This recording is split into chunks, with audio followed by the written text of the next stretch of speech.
Hi, everyone, and welcome to this very special live stream Panquake event. I'm your host, Taylor Hudak. Social media lovers and haters alike were very excited to hear the recent news of a planned new short messaging platform called Panquake. Many of you were so excited that even prior to the full launch of this product, we had many people heading to the panquake.com community fundraising page and donating to this product to ensure that this platform gets launched without delay. Tech deep dive into Panquake, where viewers will learn more about the Panquake business model, the architecture, including the blockchain, as well as security and sustainability, and licensing and privacy. But first off, I do want to kick this event off with co-founder Susie Dawson. Hi, everyone. Thank you so much for joining us tonight. Hopefully by now you have all seen the full event stream from last week, which featured a number of our high-profile public supporters alongside myself talking about what Panquake means to them.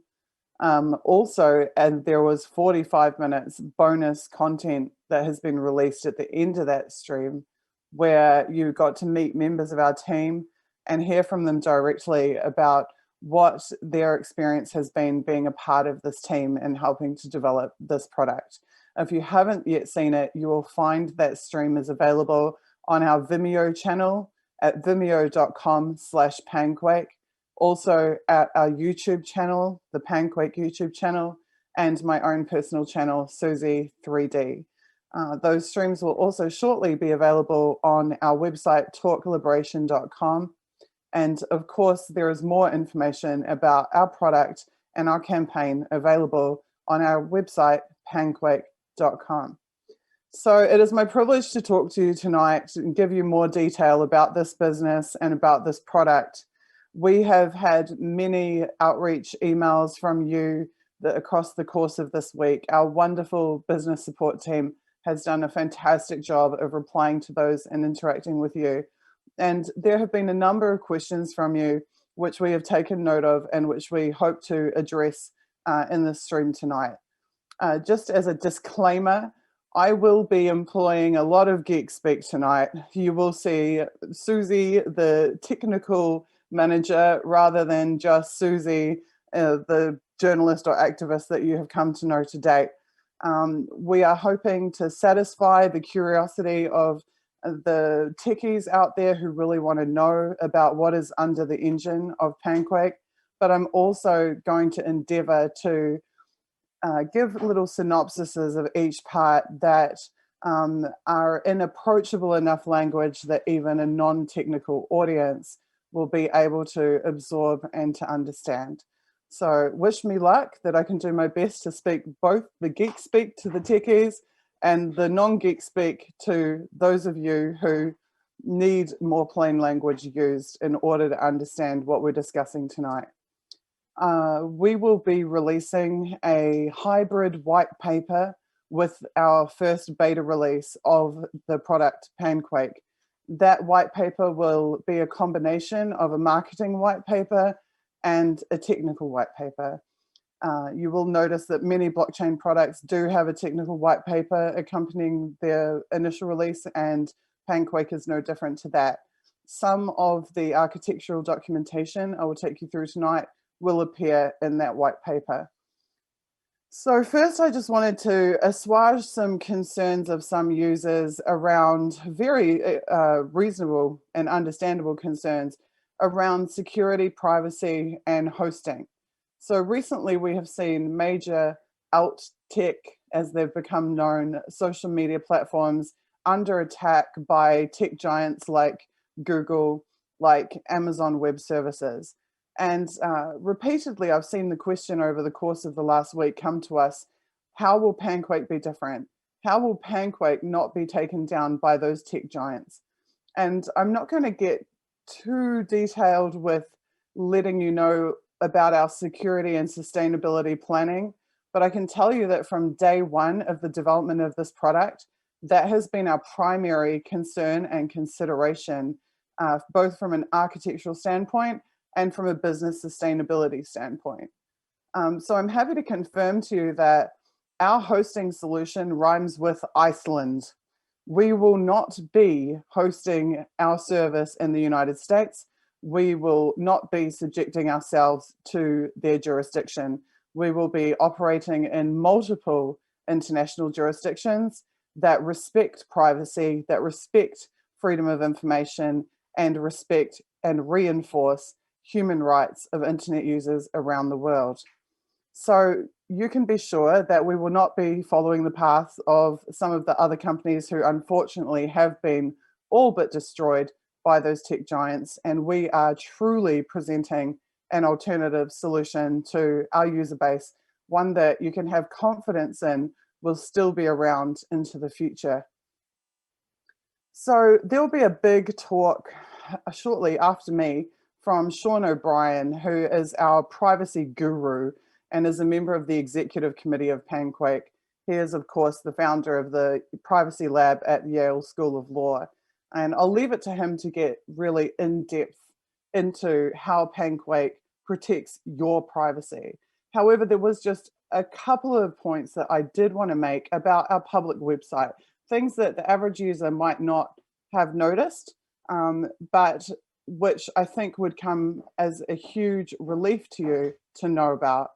And that is this, and let me share my screen with you.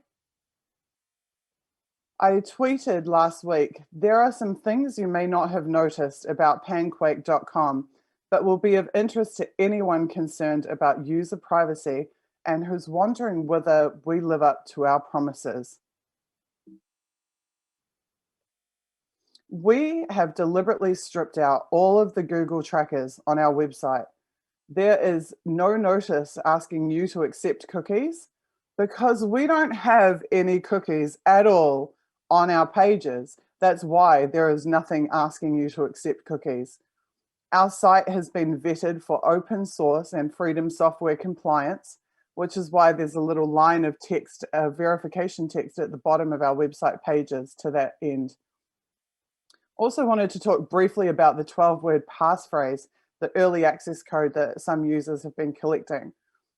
We deliberately designed that system to give you that code in order to avoid capturing user emails, names, phone numbers, or any other personal information. And I also wanted to point out to you that even on our donation page, you can enter a junk email address such as a@b.com, and it will still work. You can complete our donation process without having to supply a verifiable email address. We have gone to great lengths to build an ethical private solution that allows for anonymous use. I doubt that you'll find any other social media company going to these lengths to protect you. And I hope this information helps to inform your decision on whether or not to support us. So as I said, I'll leave Sean to talk about other key aspects around privacy. And I'm just going to move on now to talking to you about our release model for Panquake. We intend to do stage releases. This is also known as iterative development and deployment. We have planned for 3 releases of the Panquake application. There will be a closed beta release where we will invite a limited number of users who we have personally vetted to use our network and to test our network. We will then release a more enhanced functionality set in what we call a version 1.1. And then we will have our full public release, which we call our 2.0. So I'm going to take you through exactly the functionality sets that will be released with each of those versions. And then I'm going to do an architectural presentation to you, which will explain exactly why we've chosen to do stage releases and what the significance of each of those releases is in terms of deploying our network architecture. So as I just mentioned, there is the ability to use Panquake as a completely anonymous user from the public 2.0 release. When you log on to Panquake at the 2.0, you will automatically be an anonymous user by default. From the second that you hit our website, you will see an anonymous user profile, anonymous bio, and you will be able to browse content on our site. There will be very limited but free and anonymously accessed functionality set. You will be able to share content that you view onto your anonymous timeline.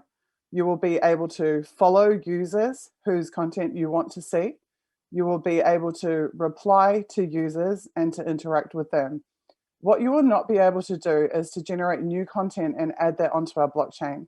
And this is for the protection of the integrity of our network and our chain. In order to access that, the full functionality set, including all of the awesome new cool functionality and innovations that I described in our event last week, our Panquakes, our Love Quakes, our Thunderquakes, our Cupquakes, you will need to register. Registration has been set at the lowest fee possible for us in order to remain feasible as a commercial product. And we have several other ways that you can obtain accounts without having to directly pay for them personally if your circumstances do not allow you to do so.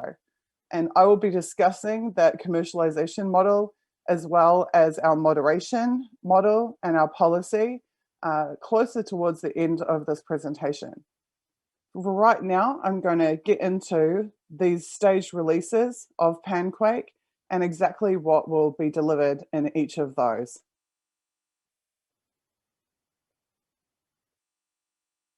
So here we have our 3 releases and what is contained within each. So our beta release is going to be offered to 5,000 users.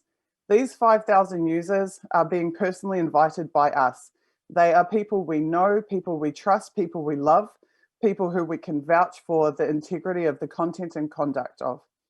They are people who followed us for years or who we followed for years and who we most trust to be a core part of our network. At the beta release, those users will have the ability to create a handle and a password.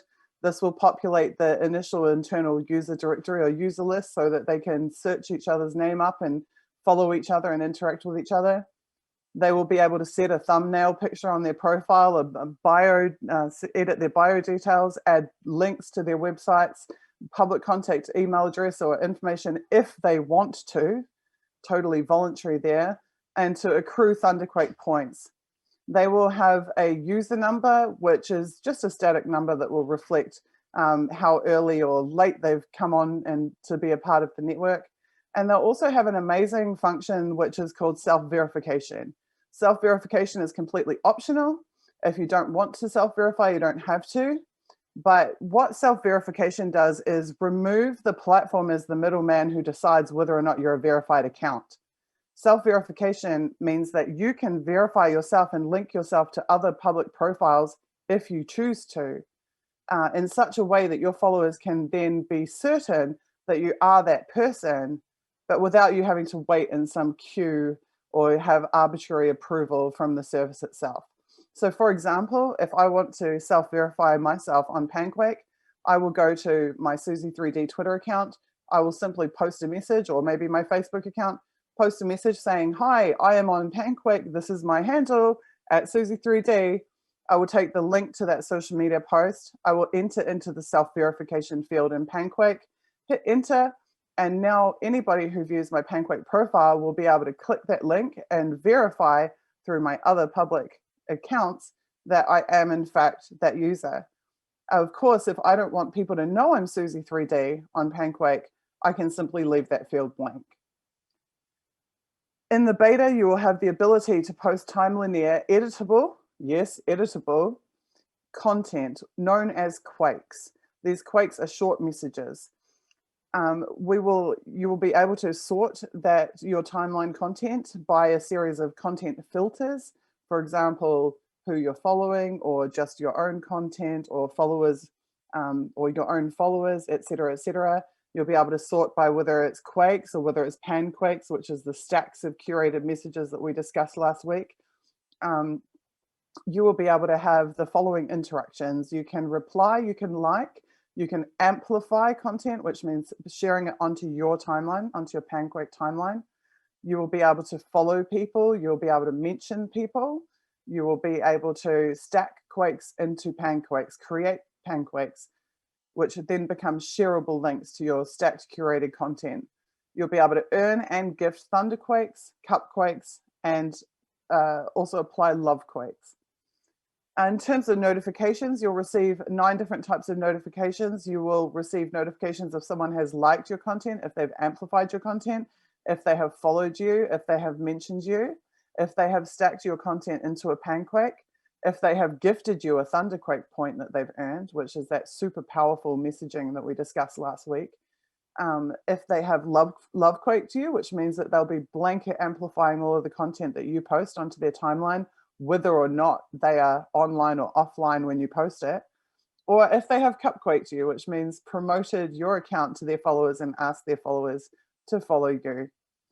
You will be able to accrue a following count. You will be able to accrue a follower count. You will have a calculation of your total reach. Your total reach is not just your followers, but their followers as well. And we will have an activity stream. So I follow Caitlin Johnston will show up on the activity stream as one example. In terms of account functions, you'll be able to edit your account information. You'll be able to change your password. You'll be able to deactivate your account if you wish.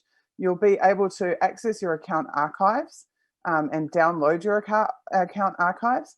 But more importantly, and this is probably one of the most amazing functions, you will be able to upload your Twitter account archives to Panquake and populate your timeline with your historic tweets. So I strongly suggest, if you don't already, that you periodically download your Twitter archive. That function is available in your account settings on Twitter because you will want to have that file handy when it comes time to migrate to Panquake. You'll also be able to report or block other users if needs be. So that's the functionality that will be available to our beta users at our initial 1.0 release.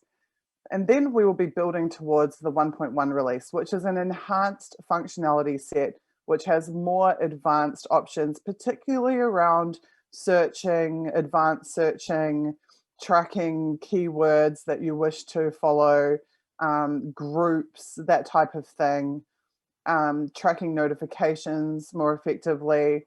The most important factor from our perspective around the 1.1 release is that we will give users from our beta the ability to invite their friends who they trust to the Panquake platform.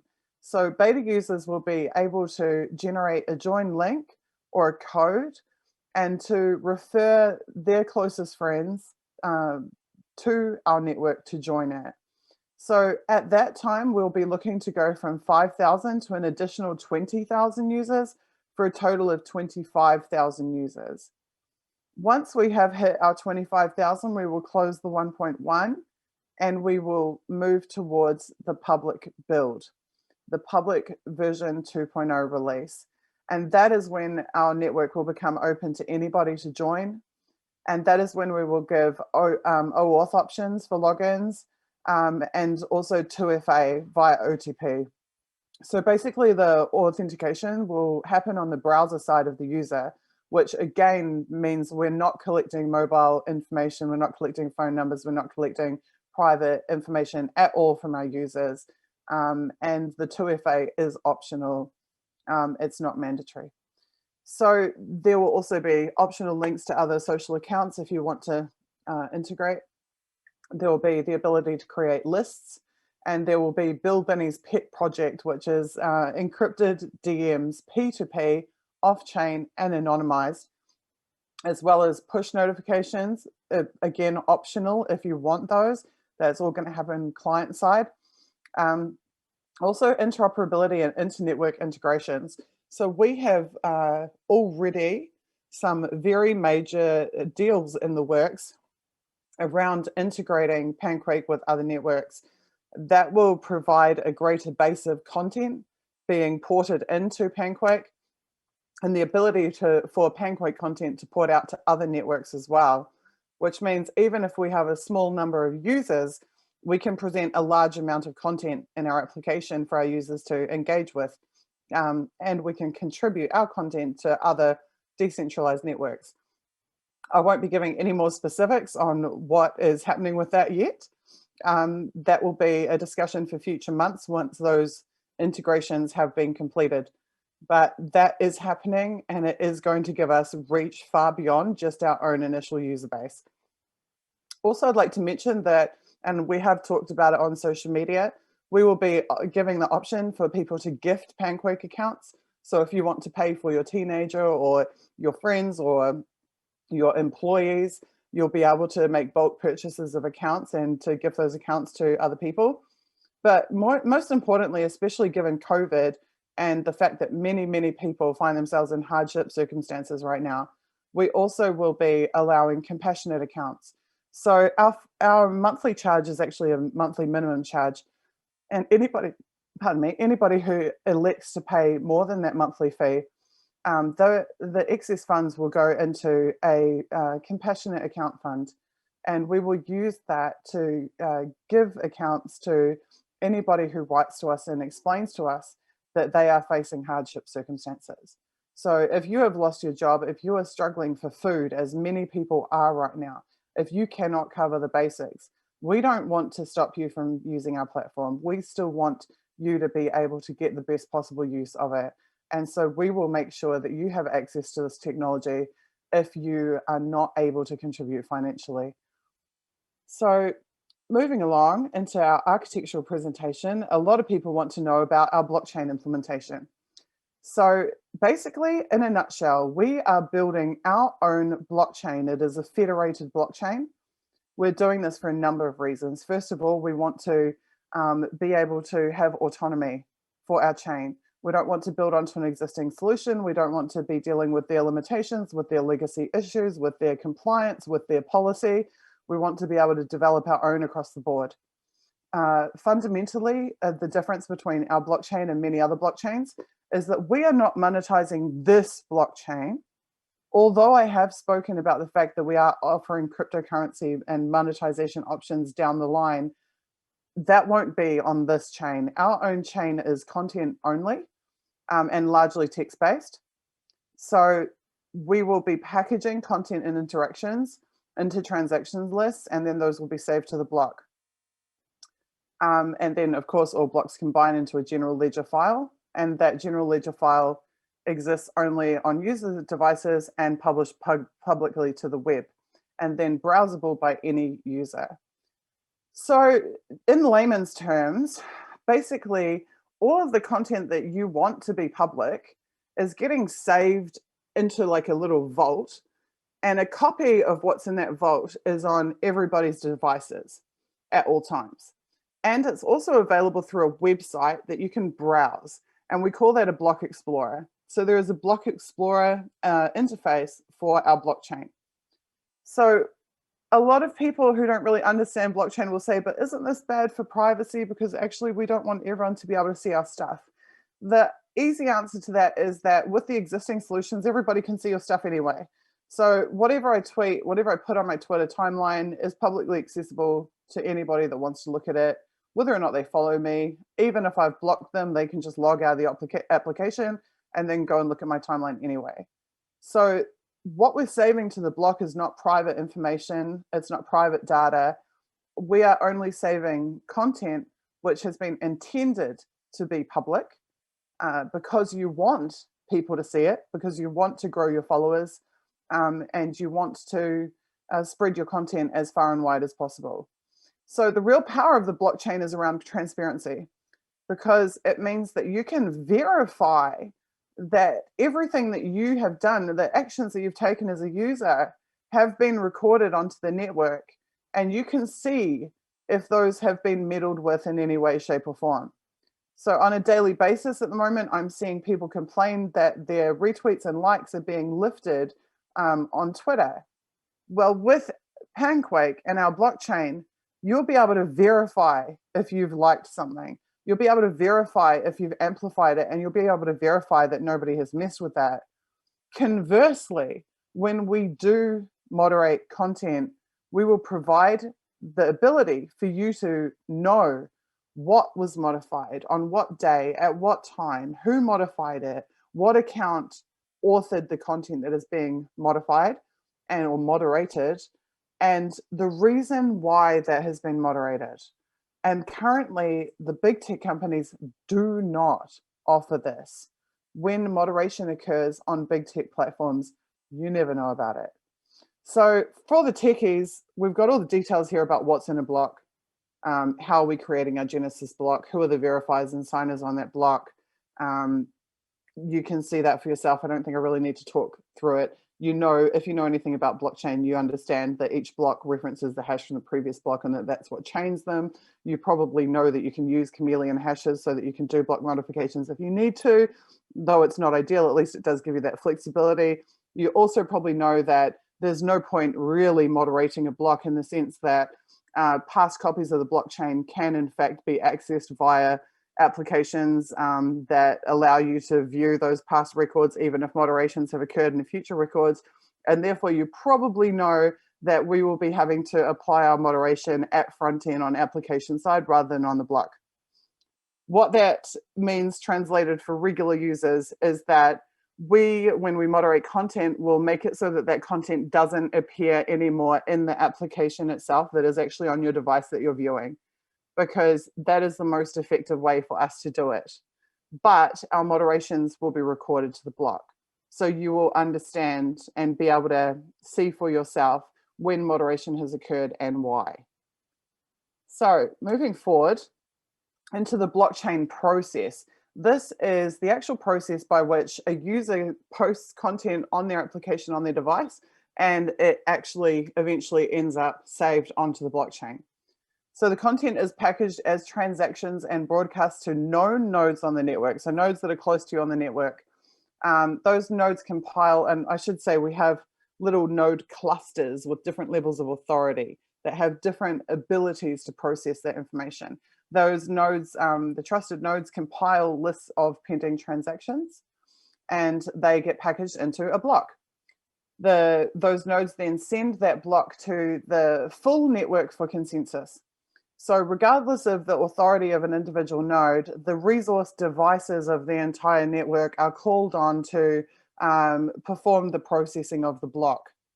If the nodes achieve consensus on that block, then that creates final candidate list, which is hashed.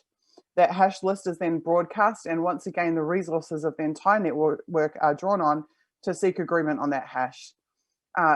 Once that quorum is achieved, then that is posted to the blockchain. And when it's posted to the blockchain, then we're pushing back to all user devices the most up-to-date copy of the general ledger, the agreed upon, verified copy of the general ledger. So to try and explain this to normal people, basically you on your individual device are submitting some content. You're sharing that content with other nodes on the network who are helping to process that content, and they follow these steps to package that content and to verify and agree upon the veracity of the content. This is a process that prevents malicious copies being introduced or malicious files being introduced and adopted by the network. And that's the multi-node consensus, the quorum process prevents that. And then that is being eventually, once the nodes have agreed on the hash for the content, then being posted onto the blockchain. So here we have this process in a graphical representation, basically. So you've got your users on the left-hand side who are pushing transactions, which is content. They're writing messages on their application on their device, hitting enter. It's being sent to the network. Trusted nodes, or loose federations of trusted and partly trusted nodes, have the ability, the authority to compile that data, to compare it, and to package it into those candidate lists. Then the network is achieving consensus on that, and then the agreed upon, now updated copy of the general ledger of the blockchain is being pushed back to all user devices so that they all have the most current record of the blockchain. To achieve this, I should explain, we've had a lot of questions actually about what algorithm we're using, what school are we using. So we're using a proof of authority model, and in particular, we're using a delegated Byzantine fault tolerance consensus algorithm. So that's the specific method by which we will be processing the data on our network. And that ties in, that proof of authority model ties in very closely to our network architecture, which is what our network will look like in order to perform all of this. And I'll skip to network architecture now. So you'll remember that I was just explaining that we're going to do 3 releases, that at the first release, we're going to have only 5,000 users who we know and who we trust, who we've vetted, who we have established relationships with. The reason for that is because those 5,000 users at the beta release are going to have a very high level of publishing authority on our network. They're known as bookkeeper nodes. And in this network architectural diagram, we call them fully trusted nodes. These are the nodes we have the most trust in. We know that they're not some dodgy FBI troll bot. We know that they're not some random person that might have malicious intent. We know that they're legitimate users who will publish legitimate content and who can be trusted on our network. There are certain other social media sites that have had similar proof of authority models that have had what they call witness nodes that have had more authority than other nodes. Those nodes numbered around 100. So a key point of difference in Panquake is that we're not limiting ourselves to 100. We will have 5,000 fully trusted nodes. And obviously 5,000 is a lot more difficult to compromise a majority of than 100. So then in our 1.1 release, where I told you that our beta users are going to be able to invite the people they trust to our network, then those people become these light yellow nodes, these partly trusted nodes. And they have more authority than a regular user, but less authority than the fully trusted nodes. And that's where we get into these loose federations, these trusted node federations and loose federations of nodes talking to each other, and nodes with greater levels of trust or authority having greater abilities to perform certain tasks around realizing that blockchain process that I just talked you through on the last slide.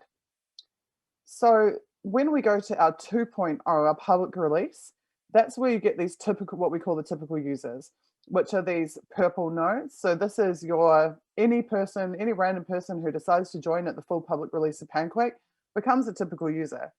Now, when a typical user is submitting content to our network, they delegate their authority to trusted nodes and fully trusted and partly trusted nodes. But the device resources of the typical user are still contributing to the power of the network as a whole. So even if what I like to call Mr. FBI Trollbot signs up and wants to be a part of Panquake, they are still strengthening our network just by their presence on the network, but they have no ability to submit or get verified malicious block records or malicious general ledger copies because they will never be able to achieve consensus. They don't have the levels of authority necessary to process that data and to push it to through the consensus algorithm process and into the final general ledger copy. So it's a protection mechanism. This is about protecting the integrity of the network, protecting the integrity of the records and the record keeping of the network. So obviously, mobile users have less available device resources than someone using a laptop or a desktop computer. That's where we have these, what we call partial nodes. They can still contribute to the network. You absolutely can still use your mobile device to access the network, and you'll still be a participant in it.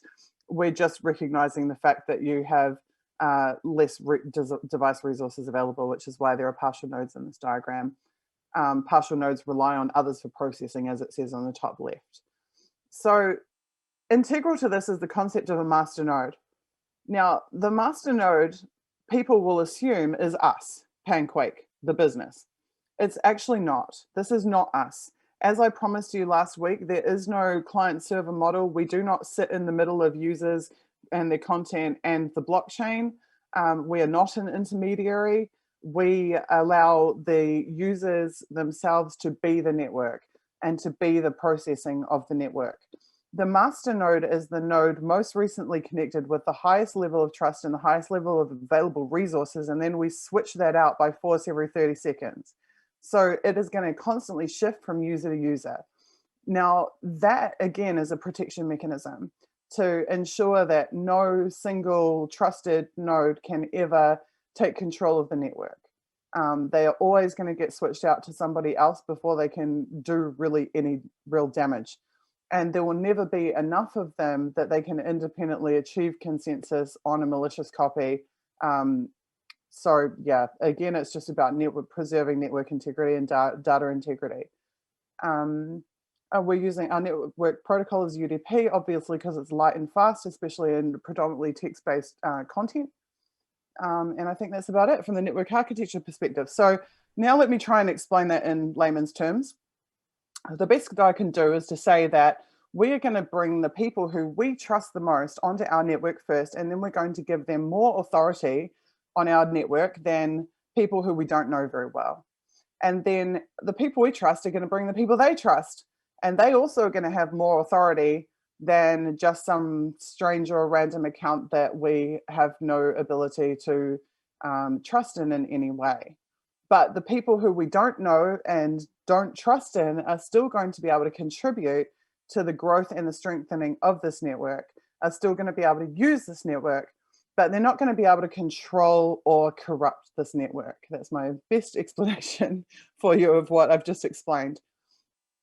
Okay, going back to our core architecture, ideally, what I think Joe Booth, our Chief Technical Officer and my co-founder of Panquake, would call the best implementation of Panquake is Node on a Mongo backend, MongoDB, with JSON, utilizing REST API on particularly mobile, and JSON.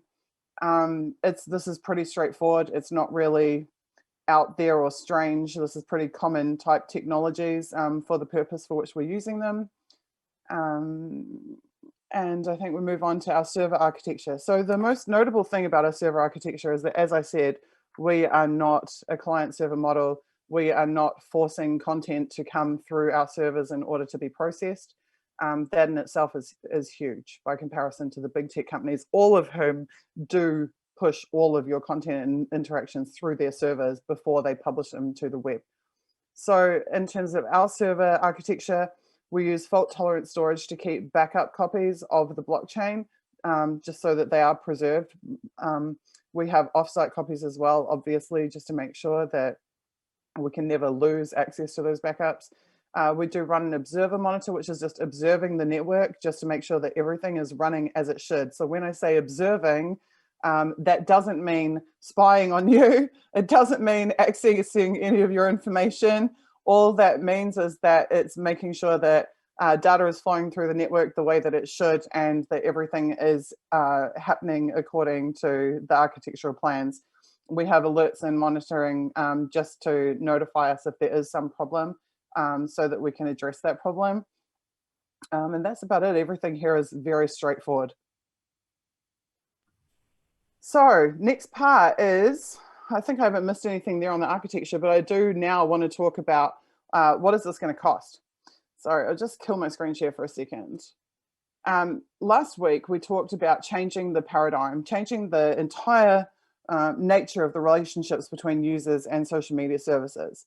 So we talked about the way that big tech are abusing the users currently, and how they defend that as being on a basis of, oh, well, our service is free, so therefore it's okay that we're spying on you and everything that you do, and therefore it's okay that we are keeping all of your personal data and then commercializing it and selling it to corporations and governments and security agencies because our service is free.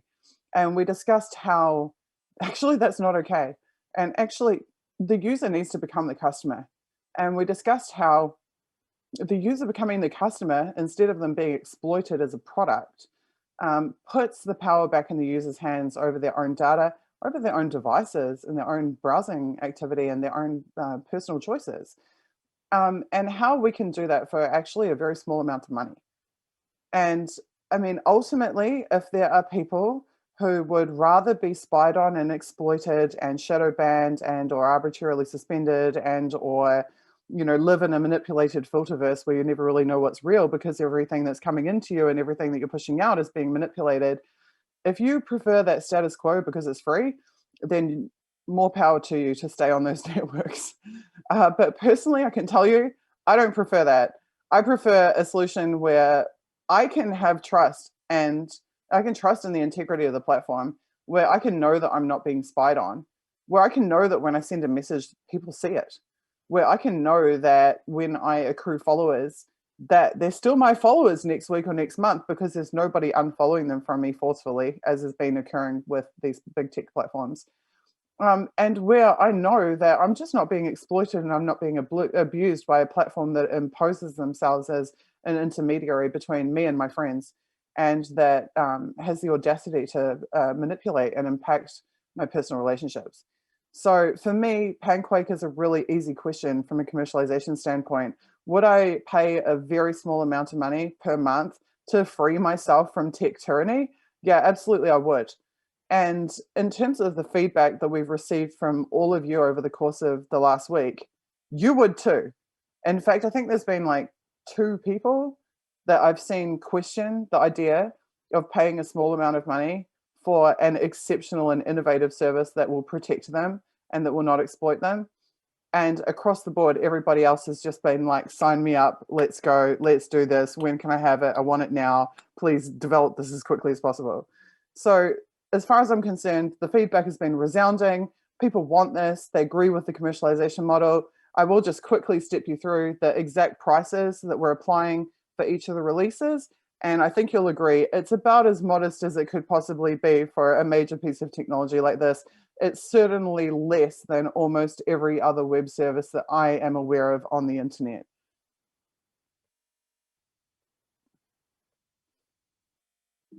So in terms of commercialization, it's pretty basic. So when we bring on our first 5,000 people, we're giving them $3 per month for life.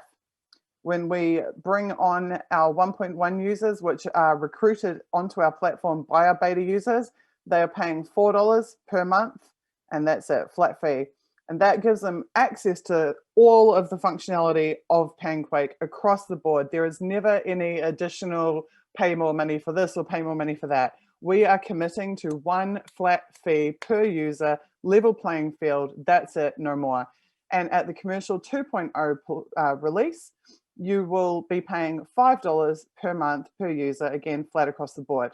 Now, be aware that Stripe does apply credit card surcharges of about 30 cents that we're aware of, and PayPal does also charge 5%. We will be giving crypto payment options, at least in Bitcoin, Ethereum, and USDT, but we will be pushing for Zcash and Monero and other more private crypto implementations as well. So, and obviously with those, you're not going to have to deal with surcharges or anything like that. So very basic, easy to understand, transparent commercialization model that we commit right now to not tampering with. So what are you going to get for your $5 other than the very key points that I've just explained to you? You are getting for your $5 really a whole new world of social media, but you're getting 14 ironclad solutions to major existing social media problems. You are getting 4 brand new, extremely powerful features for expanding social reach and amplification. Tools that I would only be able to dream of to this point as a journalist and an activist in terms of being a capacity to build audience and to spread messages. We are handing you that technology for your $5 a month. You will have total ownership and control of your own data, and you have a solid balance of privacy by design built into our platform, and the transparency of the blockchain. And then, as if that wasn't enough, down the line, I can guarantee you'll also have the ability to earn cryptocurrency for your content. And just to reiterate, that won't be on our blockchain. That will be via integration with existing decentralized networks, who shall remain anonymous at this point. So I think the only thing that I haven't really covered off for you so far is the next most obvious questions, which are around content moderation and site policy. And so I would like to just quickly cover that now. So obviously, we are not going to allow horrific, heinous things, illegal things specifically, to be published to our network. That would be unconscionable to us. This is not a place for child porn. This is not a place for illegal content. We are not protecting your rights, we're protecting your freedoms, and you do not have the freedom to commit crimes. Therefore, lawful activity will absolutely be protected on our network, will not be censored. This is not about censoring opinions. We will never censor based on opinions. Censorship will only be along unlawful, illegal activity. So all lawful activity is protected on our network. We will have an abuse policy that clearly outlines what is illegal and what is not illegal. We will not be making arbitrary suspensions or bans unless there are users engaged in posting illegal content to our network, in which case, absolutely, we will be removing that content and we will be reporting to our users that we have removed that content. Everybody does need to abide by our license, but our licenses are pretty open. Sean will talk about that. We are an open source development project. We are free software. And so I'll leave it for him to go through the specifics around licensing. There is a reporting function, and there is the ability to file complaints, obviously. We're also, it's not mentioned here, but we're also hoping to have live customer service inbuilt within the application so that you can talk to a real person, not a robot, about your problems. In terms of service, you agree to participate, you agree to process data on our network, to contribute to the processing of data, to connect to other nodes, because we are a P2P decentralized network. Obviously, we will have invoicing and payments built into the application itself. We promise responsiveness to our users, and we've done a great job of that already this week. Anybody who's interacted with us will be able to verify that. We will need to apply metering or rate limits that prevent abuse of the platform, just so that we can't have Mr. FBI Trollbot coming along and hitting a button 50 times in a row because he wants to jam things up. We will actually give a lot more details about our governance model into the future, but you've already had some details tonight. Questions around Jira Restriction. This is one that we are still working on, and one that Sean, I think, will have a lot to say about as well. We do need to account for questions like what happens if Saudi Arabia, as one example, decides that no one in Saudi Arabia can access Panquake. And in terms of privacy policy, we have a number of amazing promises to you, which we absolutely are already living up to and will continue to.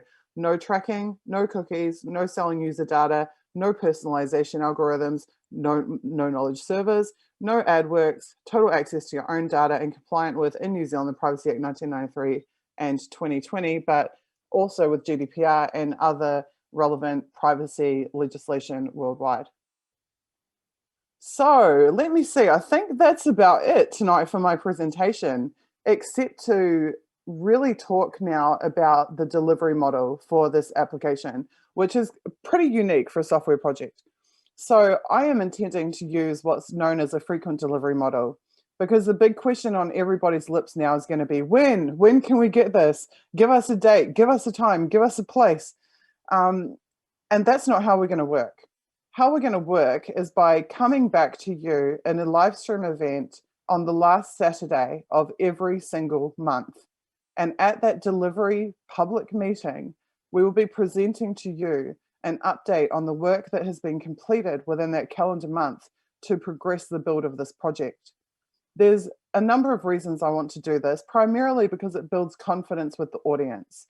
It means that you can really engage with Panquake. You can buy in, not just financially, but buy into the process of delivering Panquake to the public, that you can measurably track the progress that is being made by our team, that you can keep up to date on new innovations that we're employing. You can hear about partnership details. You can hear about the interoperability that I was talking about earlier, and our planned integrations. And so that we can faithfully report to you exactly what stage of the development we are at on a month-by-month basis.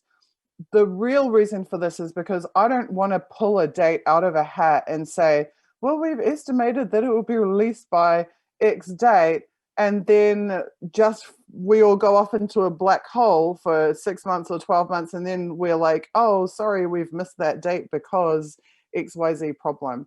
That is very common in software development projects, for you to be promised a delivery date and that date to be pushed back and pushed back and pushed back and pushed back, or for the project to fail, fall over at testing and never deliver at all. So I don't want to ever let that happen with Panquake. And how I guarantee that that won't happen is by coming back to our Panquake community every single month and telling you, this is where we're at, this is the progress we've made this month, this is what we're going to do in the coming month, and I will be back here in 1 month to show you that that is in fact what we have done. And that is what I call a frequent delivery model. I think it is the best model for our customers. I think it is the best model for our development team and our project managers. And I think that this allows for also for a continued incremental organic growth of our Panquake community as more people become aware of this project and become engaged and get on board. So of course, we have an amazing team. We've got 23 people working for us, but we need your help, because right now those 23 people are volunteering. They're working day jobs and then they're working on Panquake after hours and on weekends. If we want to get this project over the line fast, we need to be able to pay our staff to come on full time with us. So as we mentioned earlier, the initial $50,000 that we're fundraising is the absolute must-have necessary funding to meet the costs of establishing the business, and to, I mean, a lot of work has been done around establishing the business, but what is outstanding to complete, and around the front end build and delivery of the beta product. So that 50,000 will push the beta over the line eventually, as per our volunteers' ability to work on this project. But if you want an accelerated beta build, if you want the beta build in dramatically shorter time frame than it can otherwise be achieved by the volunteer team, then we need to be able to bring these people onto contract, employ them full time, and have them developing Panquake all day, every day. We have the best people, we have skilled, experienced, qualified people. Let's use them. Let's bring them on with Panquake full time. If you, our community, financially empower us to be able to do so, we will be able to deliver this product months ahead of schedule. So if you want to see that happen, be our PR team, be our media team, share the link to panquake.com to every corner of the internet, recruit people to promote this product, spread the word, bring us as much funding as you can, and we will systematically employ all of our best people one by one and expedite the development of this project. I will see everybody again on the last Saturday of February. I believe it was like the 28th. I don't know, I have to check. Now, 27th, I believe, Saturday 27th. I will be back to deliver the progress that our incredible team has made over the coming 4 or 5 weeks. I look forward to seeing you then. I think now we're going to have a little chat with Jo, and Taylor's back, so I'll hand over to her. Thank you all so much for being here. I hope I didn't bore you silly, and I hope I explained in an easy to understand way what is happening on the back end of the Panquake build. All right, Susie, thank you for that very detailed overview. As she said, please visit panquake.com, contribute to this product, and also get signed up so you can participate. Next up, I do want to introduce our next speaker of the evening, a leading privacy expert, and he is also the founder of the Yale Privacy Lab, Sean O'Brien. Sean is also a core member of the Panquake team, and he will be speaking to you all about privacy, trust, ethical design, as well as free and open source software. Hi, I'm Sean O'Brien, and I'm an expert in privacy and cybersecurity. I lead Privacy Lab, which is an initiative of the Information Society Project at Yale Law School.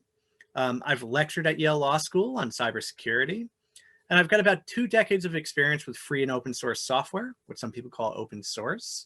as well as general software development experience, system administration, cryptography, and so on.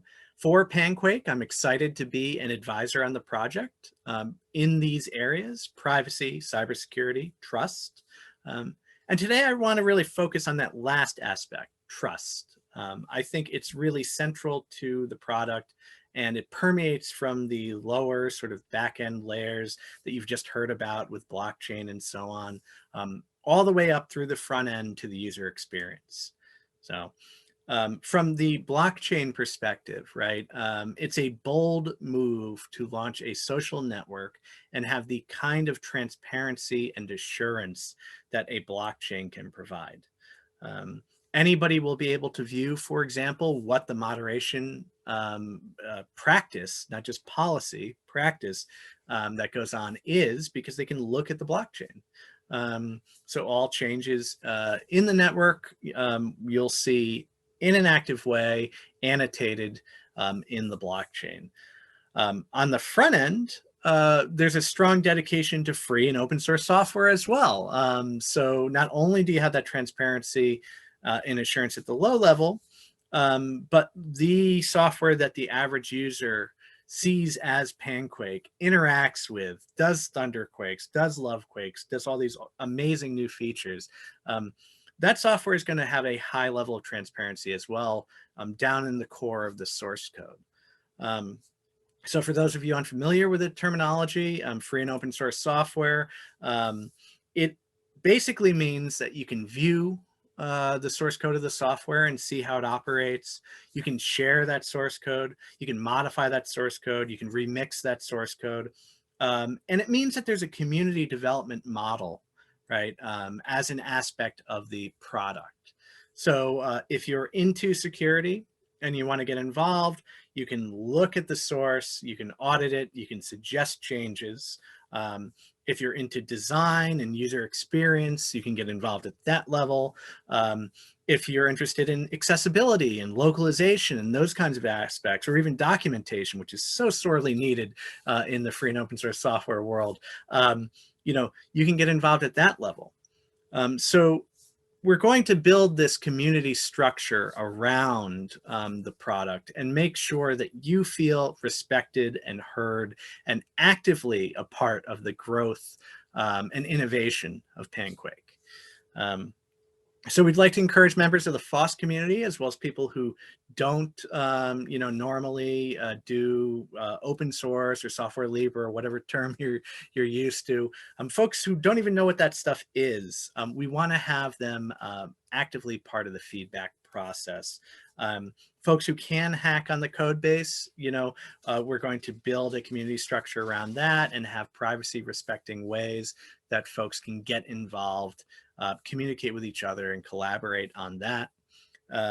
We want to have pen testers and amateurs alike looking at the security, auditing the protocols, suggesting different cryptographic approaches, and giving candid feedback, right?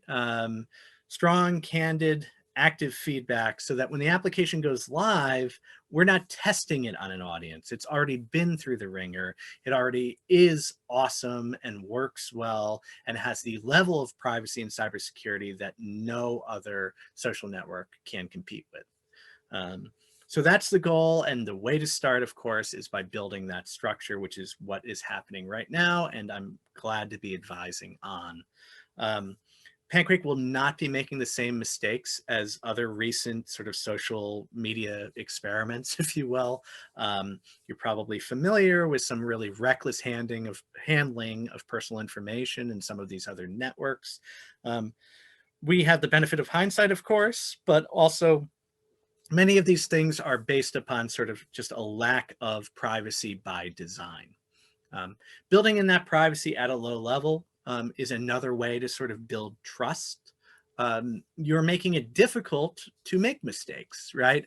By having protocols in place, by having policies in place, and by designing software and infrastructure in such a way that, for example, you follow the principle of least authority, right?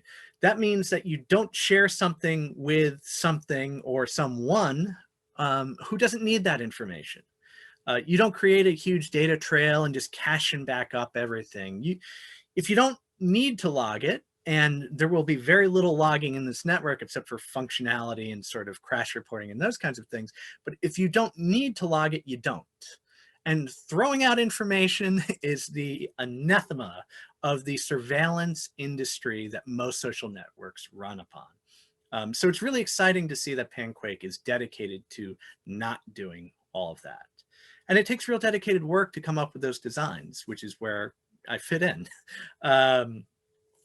So that sort of brings me to my primary role, which is advising on the privacy aspects of the project.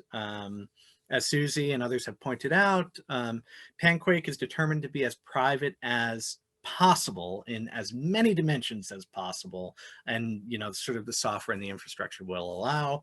And where that privacy does not yet exist, it will be designed and implemented. In many cases, the network will be accessible with real, true anonymity.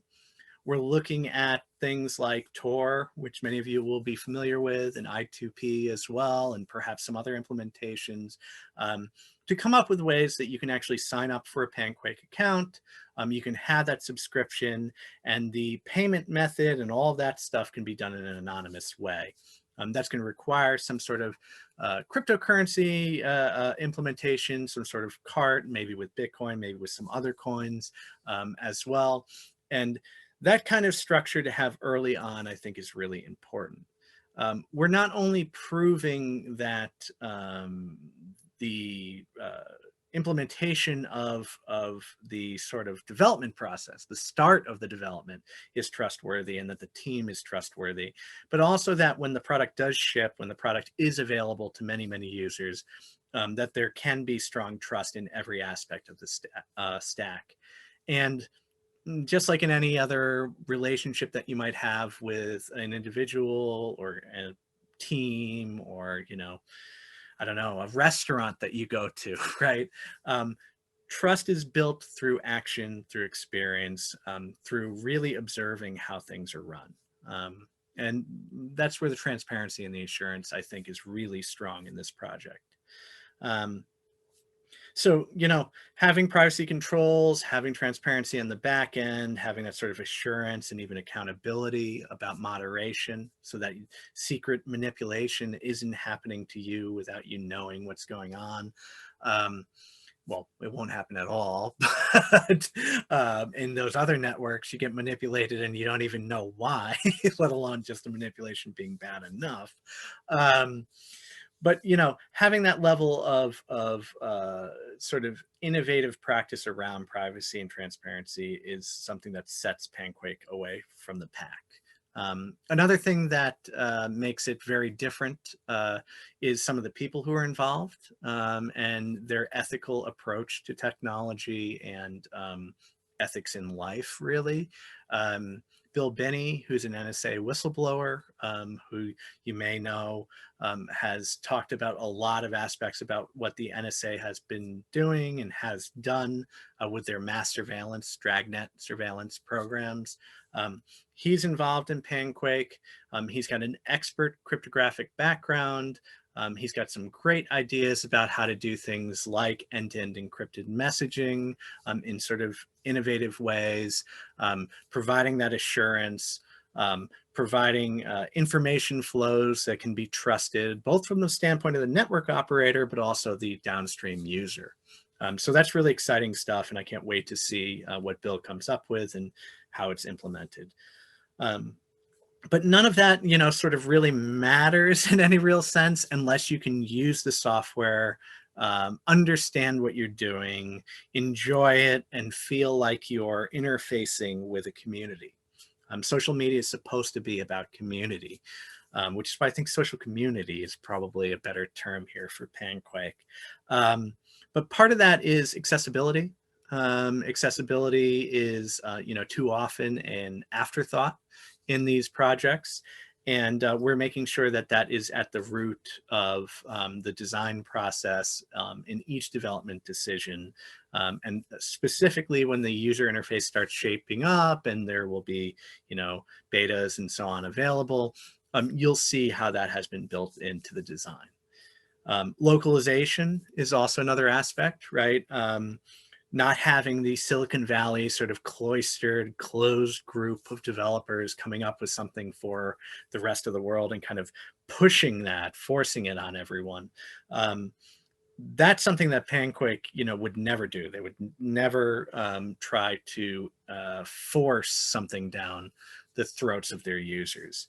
And localization is going to be key. It's not just the English-speaking world. It's not just the United States or California or Redmond, Washington, right?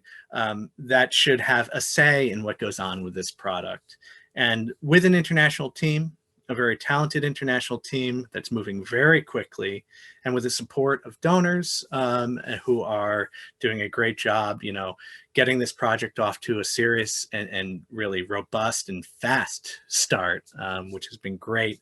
I think that localization commitment is going to be strong, and something that you should look forward to if you're worried about that aspect. What's really going on here, right? Connecting people internationally is the goal of the internet, is it not? And Panquake is sort of the realization of the dream of the earlier internet, the dream of that sort of freer internet before the lockdown that big tech created. And that's the dream of people like John Perry Barlow, who founded the Electronic Frontier Foundation. A lot of the early sort of interaction on the internet, which was freer and more open and so on. Panquake can be that now, but with the benefit of hindsight, with the benefit of strong security, with the benefit of serious privacy by design built in, with the lessons of what happens when there's lockdown, faux communities or walled gardens, right? We can get around that. We can build better. We can create new things. And Panquake, I think, is going to be a great example of that. To that end, Panquake can't use, for example, JavaScript code that's just running off of some server that big tech controls. You can't use a content development network or CDN for, chunks of code that are running, or for caching. You can't use Amazon AWS or any of these sorts of things.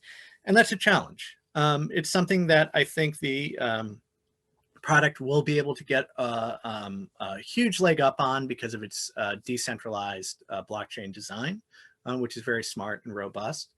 But it also is going to take some serious thought to make sure that the code that's running in your browser when you load Panquake is vetted, known, and available to be read by humans, right? So that it can be audited. And that's something you don't see pretty much anywhere.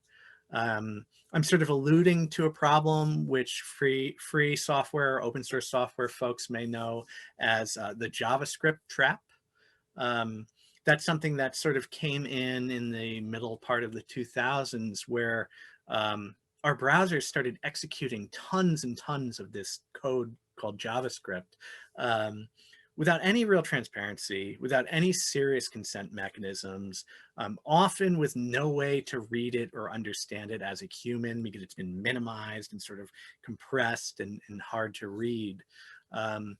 And you'll see, even just from the websites that have been put together so far, JavaScript web labels are on these sites. If you're using the Libre.js extension, right, it will tell you what JavaScript is being loaded. It's all being loaded locally. So you're only connected to panquake.com when you're connected to panquake.com, right? And those sort of things are already showing the dividends of this kind of approach. We want you to feel that confidence. We want you to understand that it's not just planning, it's actual implementation and deployment. And we're starting to see that already.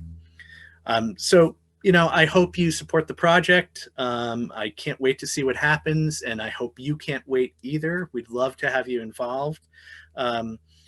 We want you to know that there's going to be serious privacy, security, transparency, freedom, and more importantly, perhaps most importantly than anything, especially with everything going on with places like Twitter and Facebook and so on, we want you to feel that you're being respected, that aspect of respect is something that's so lost, and that Panquake will do something to restore to the world of social media. So thanks, and stay safe out there. And that was Sean O'Brien. He is the founder of the Yale Privacy Lab, as well as a core member of the Panquake team. If you like what you are hearing this evening, please visit panquake.com, donate, and also get signed up. Now, next up, we are joined by ex-NSA Technical Director Bill Binney. He is also a member of the Panquake Executive Committee and the development team. Bill, thanks for joining us. It's a pleasure to be with you and in this effort to put a new open product on the street that doesn't do the kinds of things that the existing establishment of monopolies in terms of social media do, like banning people from whose opinions they don't like simply because they don't like it. And the other point is, I think about, and one of the important aspects of this effort is that it doesn't capture and store the data of the users. This is very important because this is the kind of things that's being used against individuals to spy on them, both by governments, not just the US government, but multiple governments around the world, as well as companies selling the data. You are the ones that effectively put the data in their hands and make it possible for them to sell it. So you're basically slave labor to those monopolies of social media. That's why this is a pleasure for me to be here, because now this helps break this cabal up, and it also helps give privacy to people in the world and the ability to voice their opinions anywhere without being shadow blocked or otherwise kept from hearing other opinions or speaking their own. So for me, this is the most important aspect that I've seen about this program that's totally different from what exists, and certainly starts to get to the human rights that we have here in the United States in our Constitution. Others have it in their constitutions around the world. And that's the right to privacy and the right to know what the government's doing and not have the government know what you're doing. That's fundamentally what's over here in the US Constitution. We, the people, are supposed to be aware of what the government's doing on our behalf. And right now, the entire government we've had for any number of decades has been nothing but secret. They've created false wars. They've done all kinds of things that if people knew about before they did it, they could have turned it around and stopped it. And so because we haven't had that kind of media, I mean, mainstream media is a part of this cabal with government, as well as Wall Street and the banking institutions and the tech people. They're all basically those at the top of the feeding chain, feeding on the work and efforts of everybody down below. And that means everybody in the world, because we're all working for these telecommunications social media companies for nothing. You're never getting paid for it, and yet you're doing all the work, giving them all the data, and they're selling it and manipulating it, using it to market things to you and use it to spy on you and things of that nature. So this is the kind of effort that should break this entire cabal worldwide. And that's really why I'm a part of it, because this is the kind of thing that I've been hoping would start in Europe after the business of the European Union finding out that the telecommunications companies that were there in their country were feeding their data to NSA. And so, to me, that's something in the GDPR. I helped at least I had an input to that. And I'd hope that would, in essence, start lawsuits against these companies to either put them out of business in Europe or to get them to start doing the right things. And so far, it's very clear they're not doing the right things. So to me, this is the best effort available that I see in the world to start doing the things that are right and give people privacy and the right to express their opinions, as long as they're not legally conflicting with legal laws around the world, then that they have the right to say that. And that's why I'm here. The idea is to have some kind of an encryption system that is like multi-dimensional, so that you won't even the people working on Panquake wouldn't necessarily be able to know who's involved. It could happen without them really knowing. And actually, this was the design I had for the agency I was working with before, so that no one even in the agency could know who was involved in the transactions they were looking at. And they couldn't get to it until they had justification for a warrant. So And even then, it would have to come back for a request to do a decrypt. And so the whole idea was to be able to do that without anybody really knowing, no FBI could not abuse the data, no one could abuse the data. And that would go then for the Panquake team too. They could not abuse the data. And that's the whole idea of the design, is to make it impossible for anybody, anywhere, to be able to do that. And that's the intent. The development team that we're working with to try to put together the system are, as far as I can tell, they're very technically competent and also quite open-minded and flexible to do iterative type development, which is the best way to develop a system of this nature, because you're not necessarily dependent and don't want to be dependent on any of the legacy approaches that have been in existence up to date. You need to be able to be flexible enough to build the best possible technical approach, and I have absolute confidence in the team that's involved in Panquake to be able to do that. And so that's why I'm also participating, because we have such a good team together. If you wish to support us, anybody wants to support us, please go to panquake.com and donate as much as possible. Because if you do, the more money we get, the more effort we can put into it, the more we can bring people we can bring on to accelerate the development and deployment of this system. And so the faster we get it out there, the faster people can use it, the more people can use it. And so more money we get, the better, of course. So whatever you can help us with to help move this project forward, we greatly appreciate it. All right, thank you guys so much. And after viewing this stream, you know that we've got the team, we've got the technical know-how, and now we just need the resources. And that's where we are depending on you to please visit panquake.com, donate, get signed up, and also donate with spreading the word by sharing panquake.com on social media and filling in your friends and family on this new groundbreaking social media. I want to thank everyone who participated tonight, including Susie Dawson, Sean O'Brien, and Bill Binney. I'm your host, Taylor Hudak, and I'll see you all next time.